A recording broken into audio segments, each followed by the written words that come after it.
Hello, my name is Bob Hilster, and I am your particle model guru, here to follow up on LIGO concerning the presentation my son just gave.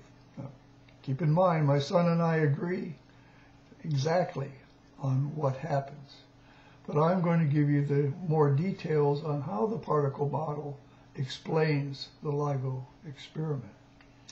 What we do agree to is that there probably was a cataclysmic event. There was an event where there was a massive crashing, maybe multiple events happening in rapid succession that caused something to happen. The physicist, when you listen to the physicists are going to tell you that the space-time continuum, that event caused a ripple in space-time. That's their answer. When you look at the interferometer, what they're really saying is that the length of the interferometer, these are the two legs, the length of that interferometer is changing due to length contraction, which is part of relativity. That's their explanation.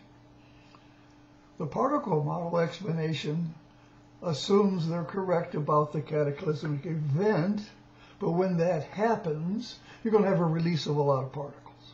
Just like an atomic bomb, you're going to have a release of a lot of particles. The particle model would suggest that there is a wall of G1 particles being blown out in all directions. Not G1, excuse me. A wall of G2 particles being expanded out in all directions. Why G2? Because in previous my discussions, I have just recently described how the G2 particle causes light to bend. Not only can it cause light to bend, but it can cause it to speed up, slow down, or turn, which means bend. So when this wall of G1 particle comes down and hits the interferometer, it can cause the light in this to change speed. It can cause the light in this leg to bend. And when it bends, when it does that, it takes light which is in phase and shifts it out of phase, causing an interference pattern. So when it's in this position, that wave, that wall, can cause light to move differently in this leg versus this leg.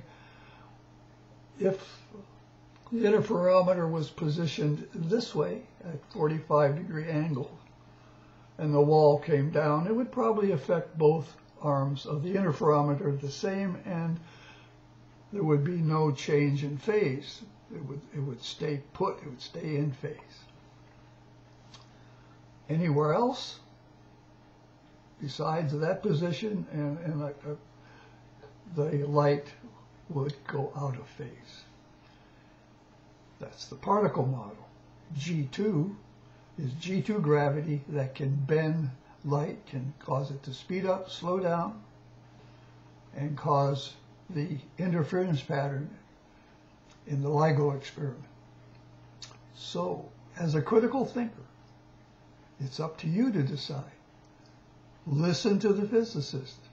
Understand what they're saying. Listen to Dave and I. Understand what we're saying with the particle model. You decide. As a critical thinker, you make the decision. Don't accept me just because I said it, or Dave said it, or the physicist said it. You decide. So my name is Bob Hilster, and I'm your particle model guru, and I just explained how the particle model would explain the LIGO experiment. Thank you for your attention.